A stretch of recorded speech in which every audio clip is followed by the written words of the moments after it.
ସମସ୍ତଙ୍କୁ ଶୁଭେଚ୍ଛା। ଏହି ଭିଡିଓରେ ଆମେ ଅନୁସନ୍ଧାନ କରିବୁ ଯେ ପ୍ରଡକ୍ଟ ଆକାରରେ ବଡ଼ ହେଲେ ପ୍ରାକୃତିକ ଆଲୋକରେ କିପରି ଦୁପଟ୍ଟା କିମ୍ବା ଶାଢ଼ୀ ସୁଟ୍ କରାଯିବ। ଆମେ ଏକ ଦୁପଟ୍ଟା ନେବୁ। ଆମେ ଏକ ବ୍ୟାକଗ୍ରାଉଣ୍ଡ ଷ୍ଟାଣ୍ଡ ସ୍ଥାପନ କରିଛୁ। ଯଦି ଉତ୍ପାଦଟି ବହୁତ ପତଳା, ଯେପରିକି ଦୁପଟ୍ଟା କିମ୍ବା ଶାଢ଼ୀ, ତେବେ ମୁଁ ପ୍ରଥମେ ଏକ ଧଳା କପଡ଼ା ଟାଙ୍ଗିବାକୁ ପରାମର୍ଶ ଦେଉଛି। ଏହାପରେ ଆପଣ ଦୁପଟ୍ଟାକୁ କିପରି ଟାଙ୍ଗିବେ ସେ କଥା କହୁଛି। ତାପରେ ଆପଣ ଦୁପଟ୍ଟାକୁ ଏପରି ଭାବରେ ଟାଙ୍ଗିବେ। ଏହି ଦୁପଟ୍ଟାକୁ କଡ଼ାକଡ଼ି ଭାବେ ଚାପି ଦିଆଯାଏ ନାହିଁ। ଆପଣ ଏହାକୁ ସଫା ଭାବରେ ଦବାଇବେ ଏବଂ ପରିଷ୍କାର ଭାବରେ ଏହାକୁ ଟଙ୍ଗେଇବେ ଏବଂ ତାପରେ ଆମେ ଏହାକୁ ସୁଟିଂ କରିବା କଥା ଚିନ୍ତା କରିବୁ। ସୁଟିଂ କରିବା ସମୟରେ ଏହାକୁ ଅତି ସାବଧାନତାର ସହ ଟାଙ୍ଗିବା ଜରୁରୀ, ଯେମିତିକି ପୁରା ଜିନିଷ ସିଧା ଫଟୋରେ ଦେଖାଯିବ।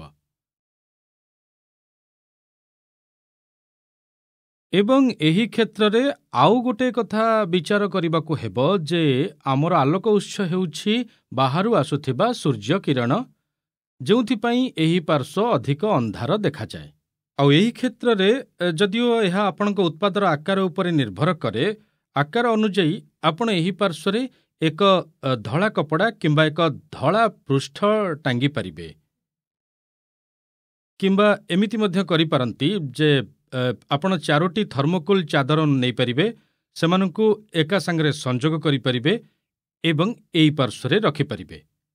ତଥାପି ଏହା ସମାନ ଭାବରେ କାର୍ଯ୍ୟ କରିବ ଏବଂ ବହୁତ ପ୍ରଭାବଶାଳୀ ଭାବରେ କାର୍ଯ୍ୟ କରିବ। ଏପରି କରିବା ଦ୍ୱାରା ଆପଣ ଏଠାରେ ଦେଖୁଥିବା ଛାୟା ହ୍ରାସ ପାଇବ। ଏବେ ଆମେ ଏଠିକି ନେଇ ଆସିବା ଆମର ମୋବାଇଲ ଫୋନ୍, ମାନେ ମୋବାଇଲ ଫୋନ୍ ତା ସାଙ୍ଗରେ ଟ୍ରାଇପଡ୍।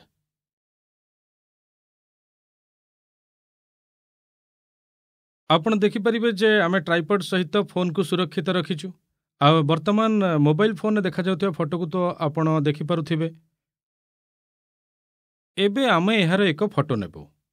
ଏହି ଫଟୋ ଉଠାଇବା ସମୟରେ ଆପଣ ଯଦି ଚାହିଁବେ, ମୁଁ ଏଠାରେ ଏକ ଧଳା କପଡ଼ା ରଖିପାରିବି କିମ୍ବା ଧଳା ଥର୍ମୋକୁଲ୍ ରଖିପାରିବି। ବ୍ୟକ୍ତିଗତ ଭାବରେ ମୁଁ ଆପଣଙ୍କୁ ପରାମର୍ଶ ଦେବି, ଏକା ସାଙ୍ଗରେ 4ଟି ଥର୍ମୋକୁଲ୍ ଚାଦର ଲଗାନ୍ତୁ ଏବଂ ଏହି ପାର୍ଶ୍ୱରେ ରଖନ୍ତୁ। ଏହାର ପ୍ରତିଫଳିତ ଗୁଣ ପ୍ରକୃତରେ ବହୁତ ବଢ଼ିଆ ହେଇଥାଏ। ଏହା ଉପରେ ପଡ଼ୁଥିବା କୋମଳ ଆଲୋକର ପ୍ରତିଫଳନ ବହୁତ ସୁନ୍ଦର ବି ଲାଗିଥାଏ। ଏହା ଉପରେ ପଡ଼ୁଥିବା କୋମଳ ଆଲୋକର ପ୍ରତିଫଳନ ବି ବହୁତ ଭଲ ହେଇଥାଏ। ଏଠାରେ ଆମେ ଅନ୍ଧାର ସ୍ଥାନରେ କ୍ଲିକ୍ କରି ଦେଖିପାରିବା ଯେ ସଂସ୍ପର୍ଶର ଆକଳନ କରିପାରିବା। ଆବଶ୍ୟକ ପଡ଼ିଲେ ମୁଁ ଏଠାରେ ପ୍ରଦର୍ଶନ ମାନେ ଏକ୍ସପୋଜରକୁ ଟିକେ ବଢ଼ାଇବି, ଯଦିଓ ପରବର୍ତ୍ତୀ ସମ୍ପାଦନା ସମୟରେ ଏହାକୁ ବଢ଼ାଇବାର ସୁଯୋଗ ରହିବ। ଏବେ ଆମେ ଏହାର ଏକ ଫଟୋ ଉଠାଉଛୁ ଏବଂ ଫଟୋ ଉଠାଇବା ପରେ ଆମେ ଦେଖିବୁ ଚିତ୍ରଟି କେମିତି ଅଛି। ଏବେ ଆମେ ଏହାର ଫଟୋ ଉଠାଇଲେ ଆମେ ଏବେ ଦେଖିବା ଗୋଟିଏ ଧଳା ଜିନିଷ ବ୍ୟବହାର କରିବା। ବାମ ପାର୍ଶ୍ୱରେ ଛାୟା ହ୍ରାସ କରିବା ପାଇଁ ଏଠାରେ ଏକ ଧଳା ଜିନିଷ ବ୍ୟବହାର କରିବା।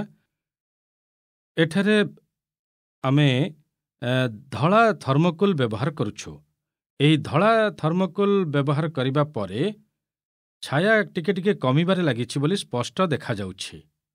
ମୁଁ ଏଠାରେ ଥିବା ଛାୟାକୁ ଦେଖି ଏହାକୁ ସ୍ଥାନାନ୍ତରିତ କଲି। ବର୍ତ୍ତମାନ ଦେଖନ୍ତୁ, ଏଠାରେ ବହୁତ ସୁନ୍ଦର ମୃଦୁ ଆଲୋକ ସୃଷ୍ଟି ହୋଇଛି। ପୂର୍ବରୁ ଆମେ ଯେଉଁ ଫଟୋ ଉଠାଇଥାଉ ତାହା ଥର୍ମୋକୁଲ୍ ବିହୀନ ଏବଂ ଏବେ ଆମେ ଥର୍ମୋକୁଲ୍ ସହ ଫଟୋ ଉଠାଉଛୁ। ଏବେ ଏଠାରେ ହିଁ ଉଭୟ ଫଟୋର ଫରକ ଦେଖିବାକୁ ମିଳୁଛି।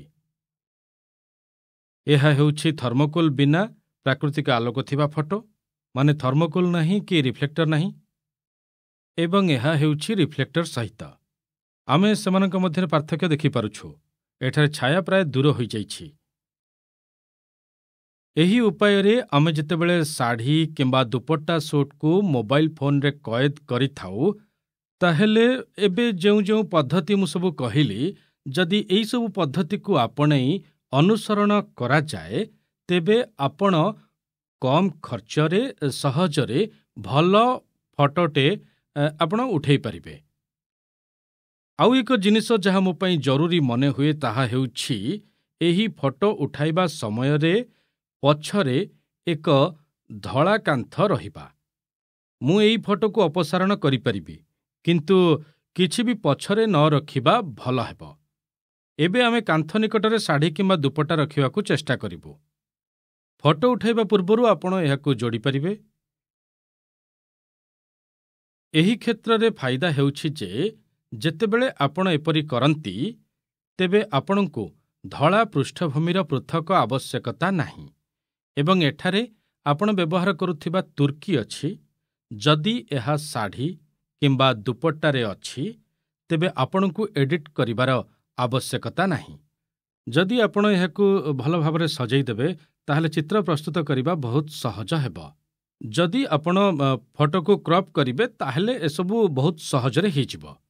ମାନେ ଆପଣ ଏହାକୁ ଦେଖିକି ଏଇଠି କ୍ରପ୍ କରିପାରିବେ। ପରବର୍ତ୍ତୀ ଭିଡ଼ିଓରେ ଏଡିଟିଂ ଆପ୍ରେ ଏହା କିପରି କରାଯାଏ ତାହା ମୁଁ ଆପଣଙ୍କୁ ଦେଖେଇବି।